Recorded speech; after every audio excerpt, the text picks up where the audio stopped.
दोस्तों आज मैं आपको बताता हूँ मेरठ मर्डर केस, जिसमें सौरभ का मर्डर हुआ, मुस्कान ने मर्डर किया। बड़ा ही डेंजरस हुआ ये केस, और इस केस से पूरी दुनिया, ये कह लो कि पूरा हिंदुस्तान हिला हुआ है सारा। ऐसा ये एक रिश्तों का खून हुआ है, इतना खतरनाक ढंग से हुआ है कि सारी दुनिया इसके ऊपर बिल्कुल बौखला गई है इस केस को सुन करके। दोस्तों एक्चुअली ये जो केस है ये प्यार, धोखा और तंत्र मंत्र के चक्कर में फंस के किया गया एक केस है। इसकी जो कहानी है शुरुआत होती है 2016 में। एक्चुअली जो सौरभ रहता था, सौरभ की जो मम्मी थी वो जाया करती थी मुस्कान के नाना के यहाँ। मुस्कान के नाना जो थे वो तंत्र मंत्र वो ज्योतिषी का काम करते थे, मतलब ज्योतिष वगैरह विद्या जानते थे, तो ज्योतिषी का काम करते थे। इस काम से वो जाया करती थी सौरभ की माँ। अब सौरभ की माँ वहाँ जाती थी तो सौरभ भी साथ में जाता था। सौरभ जब 13 साल का था, उसे देखते ही मुस्कान को पहली बार में 13 साल की उम्र में ही प्यार हो गया। और प्यार हो जाने के बाद वो कहानी आगे बढ़ती रही, चूँकि तीनों स्कूल में एक साथ ही पढ़ते थे। साहिल, सौरभ और मुस्कान तीनों एक ही स्कूल में पढ़ते थे। तो धीरे धीरे समय बीतता गया और मुस्कान और सौरभ में प्यार हो गया। दोनों का रिश्ता बढ़ता रहा। कुछ समय रिश्ता बढ़ने के बाद सौरभ ने उसे मुस्कान को शादी के लिए प्रपोज किया। चूँकि ये कहा जाता है कि सौरभ मर्चेंट नेवी में था और इस वजह से मुस्कान बड़ी आसानी से शादी के लिए तैयार हो जाती है और दोनों आपस में शादी कर लेते हैं। लेकिन शादी हो जाने के बाद ये रिश्ता सौरभ के घर वालों को पसंद नहीं आता। सौरभ के घर वालों को पसंद इसलिए नहीं आता क्योंकि सौरभ अलग कास्ट का था और ये अलग कास्ट की, किसी और जात की होने की वजह से सौरभ के घर वाले इसको पसंद नहीं करते थे मुस्कान को। लेकिन चूंकि सौरभ भी उससे प्यार करता था और शादी कर चुका था, तो उसके साथ वो अलग रहने का फैसला करता है। इसके पहले मैं आपको बता देना चाहता हूँ कि इसके पहले वो 2 बार सौरभ मुस्कान को लेकर भाग चुका था। मतलब ये 2 बार पहले घर से भाग चुके थे, लेकिन उनकी शादी नहीं हो पाई थी कि 2-2 महीने भाग के गए थे और उसके बाद वो वापस आ गए थे। तीसरी बार जब भागते हैं तो भागने के बाद ये जाते हैं और इनकी बाकायदे शादी हो जाती है, कोर्ट मैरिज होती है। उसके बाद आके सौरभ और ये मुस्कान उसके घर में रहने लग जाते हैं। लेकिन चूंकि मुस्कान थोड़ा अलग नेचर की थी, उसके घर वालों से पटती नहीं है, तो इस वजह से वो घर में कलेश होता रहता है। और तो ये लोग फैसला करते हैं कि ये अलग रहेंगे और सौरभ मुस्कान को लेकर के अलग रहने लग जाता है। यहाँ धीरे धीरे जैसे समय बीतता है तो उसके साथ उसको पता चलता है, पहली बात तो मुस्कान को ये पता चला कि भाई ये 3 साल करीब साथ में रहे और 3 साल रहने के बाद मुश्किल से सिर्फ 6 महीने के लिए ही सौरभ गया था दुबई। और कहते हैं कि वो दुबई में मर्चेंट नेवी में था, लेकिन मुस्कान को ये शक था कि ये मर्चेंट नेवी में नहीं है और उसको लग रहा था कि उसके साथ धोखा हुआ है, वो मर्चेंट नेवी में नहीं था। उसका ये मानना है क्योंकि सिर्फ 6 महीने के लिए गया था और 2019 में वो वापस आ गया था। और वापस आने के बाद उसने बताया कि मैंने नौकरी छोड़ दिया है। और उसके बाद फिर वो करीब 2 साल यहाँ रहा, बेरोजगार रहा, नौकरी छूट चुकी थी। उसके बाद इधर ये घर में तो इनके कलेश चलता रहा, तब तक एक इनकी बेटी भी हो चुकी थी। उसके बाद ये सौरभ चला जाता है लंदन में किसी एक बेकरी में काम करता था, बेकरी में जॉब करता था। और यहाँ पे मुस्कान अपनी बेटी के साथ ही अकेले रहने लग जाती है। इसी बीच क्या होता है कि जो मुस्कान और साहिल के दोस्त लोग थे, जो उनके साथ में पढ़े हुए लड़के थे, मैं आपको बता देना चाहता हूँ मुस्कान सिर्फ 8वीं तक पढ़ी थी, 9वीं में फेल हो गई थी। उसके बाद उसने पढ़ाई छोड़ दिया था। एक तरह से वो अनपढ़ ही थी, आप इसको ये मान सकते हैं, समझ सकते हैं। तो इन लोगों ने, जो लोग इनके फ्रेंड सर्किल में थे, उन्होंने एक व्हाट्सएप ग्रुप बनाया। व्हाट्सएप ग्रुप बनाने के बाद साहिल और मुस्कान की दोबारा मुलाकात होती है स्कूल छोड़ने के बाद। और इधर जब वो दोनों से मुलाकात होती है, एक पार्टी मीट में मिलते हैं दोनों, कहीं किसी मॉल में। इनके छोटा सा आपस में एक कार्यक्रम रखा जाता है उनके ग्रुप के द्वारा। तो इन दोनों की मुलाकात होती है और मुलाकात होने के बाद चूँकि साहिल मुस्कान को कहीं ना कहीं पसंद करता था, तो वो दोनों की दोस्ती दोनों करीब आ जाते हैं। थोड़ा सा करीब आने के बाद वो दोनों पर्सनल चैट करना शुरू कर देते हैं और इधर मुस्कान भी चूंकि अकेली थी, उसका हस्बैंड जा चुका था, वो तो लंदन में रह रहा था, तो उसको एक साथी की ज़रूरत थी और वो साथी के रूप में मिल गया उसको साहिल। तो साहिल के साथ वो दोनों घुल मिल गए और साहिल और ये दोनों आपस में रहने लगे। मुस्कान तो अकेली रहती थी, बच्ची छोटी थी, तो साहिल का लगातार उसके घर आना जाना शुरू हो गया। और यहाँ आपको ये भी बता दूँ कि पहले जो मुस्कान के बताए अनुसार, मुस्कान पहले शराब नहीं पीती थी, शराब को पसंद नहीं करती थी, लेकिन चूंकि सौरभ पीता था और उसको देख के ये कहा जाता है कि वो शराब पीना शुरू कर दी थी। हालांकि ये लोग बताते हैं कि वो पहले से भी इन सब चीज़ों की आदी थी, गांजा वगैरह पहले भी पीती थी, लेकिन जो कहानी आगे की पता चलती है उसके हिसाब से वो नशा करती थी। और नशा तो इस वजह से, चूँकि जो साहिल था वो साहिल थोड़ा तंत्र मंत्र और अंधविश्वास में इन सी चीज़ों पर बड़ा भरोसा करता था, तंत्र मंत्र वगैरह पे इस तरह की उसकी सोच थी ये, और नशा भी करता था। तो दोनों चीज़ें का उनके दोनों की एक साथ मतलब एक काम में आ गई और दोनों का चूँकि दोनों नशा करते थे तो दोनों मिलकर नशा करने लगे। इधर जो पैसा भेजता था, सौरभ पैसा भेजता था, करीब कहते हैं कि 50,000 रुपये महीने भेजता था, उससे पैसे से ये दोनों मिलके नशा करें और मौज मस्ती किया करते थे।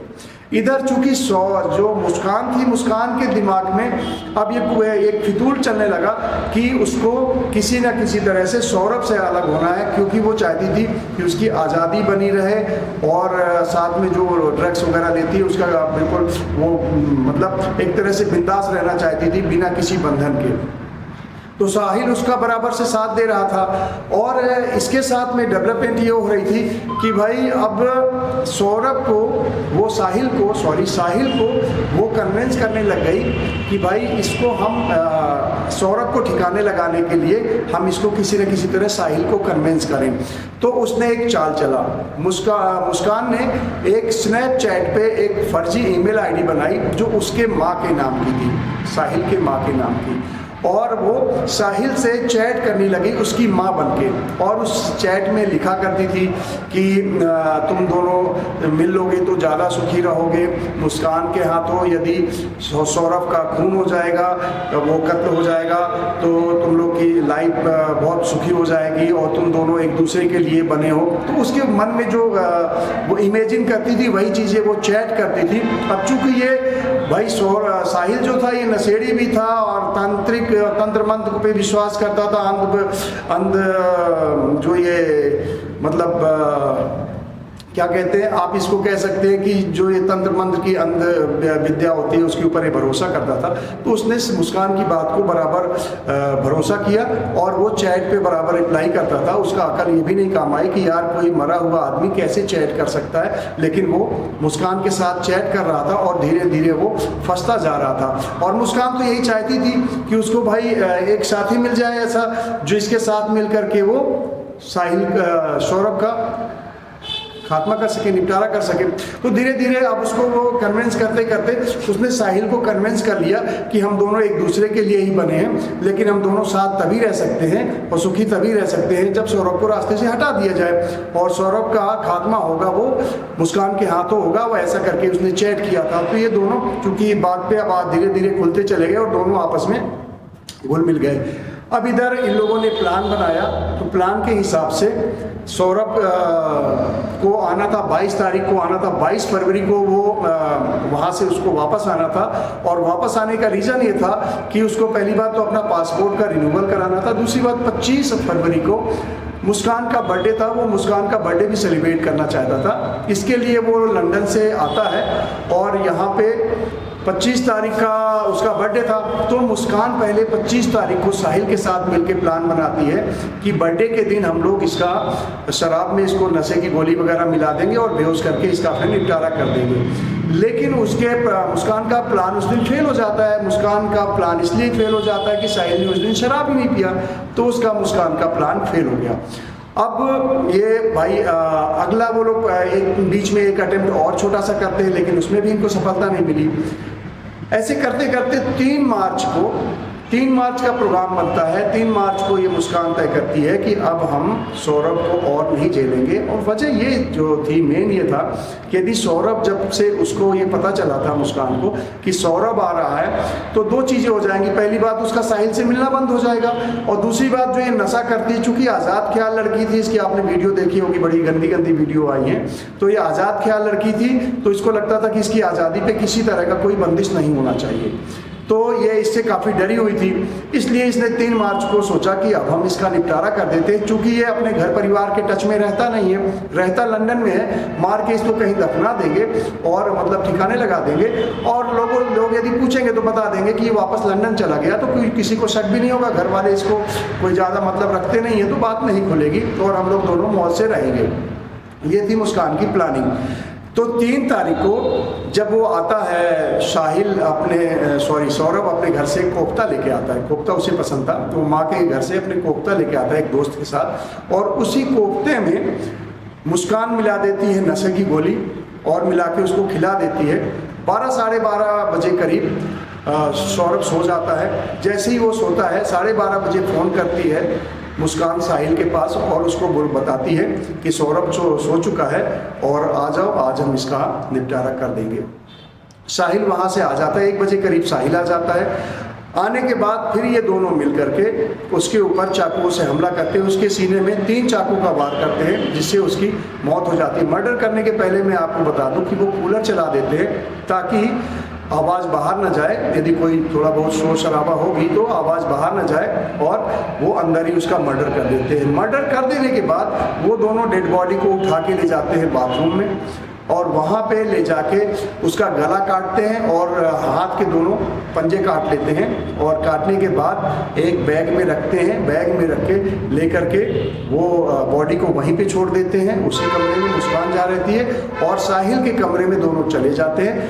दोनों वहाँ जाते हैं, तो वहाँ पे अब शायद उन्हें कुछ तंत्र मंत्र का जो भी उनकी सोच थी, अपने तंत्र मंत्र करने के लिए शायद ले गए हों उसको, तो वहाँ ले जाके उन्होंने जो करना था क्रियाक्रम किया। अगले दिन और रात को वही अपना नशा वगैरह किए, रात भर वो साहिल के घर में ही सोती है। साहिल को बारे में बता दूं, साहिल के पिताजी दिल्ली में जॉब करते हैं, साहिल की माँ एक्सपायर हो चुकी हैं, और साहिल जो रहता है अपने नानी के घर में रहता है, वहाँ एक कमरा है ऊपर, उसी में रहा करता था फर्स्ट फ्लोर पे। वहीं पे साहिल रात भर रही, मुस्कान रही साहिल के साथ। उसके बाद सुबह वो आते हैं और यहाँ पे लाश को ठिकाने लगाना था, तो वो लोग आते समय रास्ते से एक ड्रम खरीदते हैं जो कि 800 रुपये का होता है, नीले कलर का ड्रम लेते हैं और 2 कट्टा सीमेंट का लेते हैं और लेके आ जाते हैं घर पे। घर पे आने के बाद खून का वगैरह साफ सूफ करते हैं और लाश के 15 टुकड़ा करते हैं। 15 टुकड़े करके ड्रम में डालते हैं और ड्रम में सीमेंट का घोल बना के ऊपर से डाल देते हैं ताकि पूरी तरह से सील हो जाए, और ढक्कन लगा के उसको बाकायदे बंद कर देते हैं ताकि कोई स्मेल ना आए और ड्रम में यहीं पे लाश डिस्पोज हो जाए। उनका ऐसा मानना था और फिर ये सोचे थे कि ड्रम को कि ये लोगों के साथ मिलके लेबर बुला के इसको हम बाहर फेंकवा देंगे। लेकिन इधर होता क्या है कि ये पूरा दिन इसको ड्रम में जमा देने के बाद वो एक प्लान बनाते हैं कि कैब बुक करते हैं और कैब बुक करके ये सोचते हैं कि यार चलो कोई खोजबीन ना हो, त्यौहार भी आ रहा था, होली आने वाली थी, 17 मार्च को होली थी, तो वो लोग प्लान बनाते हैं कि हम लोग चले जाते हैं कुल्लू मनाली शिमला, वहाँ पे रहेंगे और वहाँ पे 10-15 दिन घूमेंगे और ये रहेगा कि भाई सौरभ हमारे साथ ही गया हुआ है, लोगों को बता देंगे। और वो उसका मोबाइल भी साथ में ले लेती है। शाम को 6 बजे कैब बुलाती है और कैब वाला लेकर के कैब से ही चला जाता है। वो शिमला जाती है, कुल्लू जाती है और वहाँ पे वो करीब 17 तारीख तक वहाँ पे रहते हैं। इसी बीच वो बीच में 11 तारीख को उसका बर्थडे भी मनाती है साहिल का, और इधर 17 तारीख को होली करते हैं, काफ़ी पार्टी वगैरह करते हैं। वही पैसा और सारी पेमेंट जो है उसका मोबाइल साथ में ले गई थी, उसकी मोबाइल से ही सारा पेमेंट कर रहे थे, सारा खर्चा कर रहे थे और सारा खर्चा उठा रही थी मुस्कान ही, क्योंकि साहिल के पास तो कुछ था नहीं, वो तो पढ़ाई लिखाई के बाद बेरोजगार ही बैठा हुआ था 4 साल से, तो सारा खर्चा मुस्कान ही उठाती थी, इसलिए साहिल कुछ बोल भी नहीं सकता था। तो उसके बाद वहाँ पे सारा कुछ करते हैं और इस बीच उसके भाई बहन का जो कॉल आ रहा था तो वो कॉल उठाती नहीं थी। सिर्फ व्हाट्सएप चैट करती थी, व्हाट्सएप के थ्रू उसको इन्फॉर्म करती थी कि भाई हम यहाँ पे हैं, सौरभ के साथ हैं और यहाँ पे अपना एंजॉय कर रहे हैं, ये वो स्टेटस वगैरह लगाती थी। लेकिन चूंकि अब उसके माँ और बहन भाई को उसको सॉलिड जवाब नहीं मिला था, सिर्फ व्हाट्सएप चैट चल रही थी, तो उसके भाई बहन को शक हो रहा था कि वो रिप्लाई क्यों नहीं कर रही है, सौरभ रिप्लाई क्यों नहीं कर रहा है, फ़ोन क्यों नहीं उठा रहा है। तो उनको शक हुआ, वो जाके रिपोर्ट करा देते हैं, उसकी FIR दर्ज करा देते हैं। FIR दर्ज होने के बाद पुलिस भी थोड़ा सा एक्टिव होती है। इधर 17 तारीख को जब होली ख़त्म हो जाती है, होली मनाने के बाद वो मुस्कान वापस आ जाती है। अब चूंकि इधर इसकी माँ भी बीच में 2-3 बार बात कर चुकी थी, तो माँ को भी थोड़ा शक हो रहा था। तो माँ पूछती है कि तुम आ गई वहाँ से, सौरभ कहाँ गया? तो बोली कि नहीं, सौरभ तो कहीं गया हुआ है, वो आया नहीं है। तो अब उसकी बातों पे माँ बाप को दोनों को शक हो रहा था। तो उन लोगों ने थोड़ा सा प्रेशर दिया, प्रेशर देके पूछा कि तुम कुछ छिपा रहे, तुम जो भी है सच सच बता दो, हम तुम्हें कोई तुम्हारी बात को हम बिल्कुल सीक्रेट रखेंगे, किसी से नहीं कहेंगे, बता दो क्या है। तो मुस्कान ने फिर बता दिया कि मैं साहिल के साथ मिलकर के सौरभ का निपटारा कर दिया, उसको हम दोनों ने मिलकर के जान से मार दिया। ये सुनते ही एक कहावत ये भी जा रहा है कि उसकी माँ सौतेली थी, शायद इस वजह से या जो भी कारण रहा हो, माँ बाप ने पुलिस वालों को फ़ोन कर दिया, पुलिस वालों को बुला लिया और इन दोनों को गिरफ्तार करवा दिया। गिरफ्तार करने के बाद ये पूरा माजरा खुला और ये जैसा मैंने आपको बताया कि इस तरह से इनका कत्ल किया है। तो उसके बाद पुलिस ने अरेस्ट किया।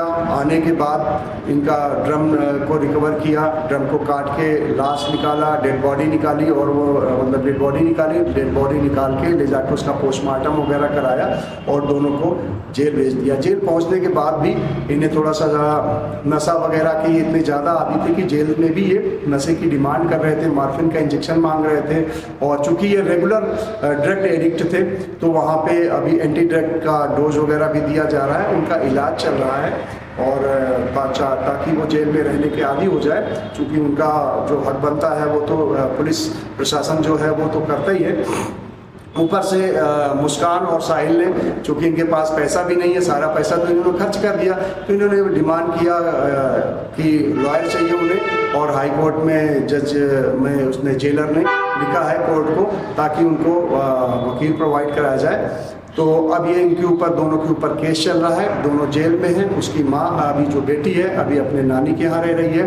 तो दोस्तों ये था कंप्लीट मुस्कान जो मर्डर किया, साहिल मर्डर केस, जो मेरठ का बहुत ही फेमस, इस समय बहुत चलन में है, लोग इसके ऊपर बहुत ज़्यादा मीम भी बना रहे हैं। हालांकि ये बहुत ही दुखद घटना है। एक ये पूरे विश्वास का, एक रिश्ते का खून हुआ है और ये खून सिर्फ और सिर्फ इसलिए हुआ है नशा, अंधविश्वास और धोखा, प्यार में धोखा। तो दोस्तों यदि आप कोई रिश्ता बनाते हैं तो आप रिश्ता बनाने के पहले अगले को समझें, सोचे, जाने, उसके बाद यदि कोई डिसीजन ले तो मेरे हिसाब से अच्छा रहेगा।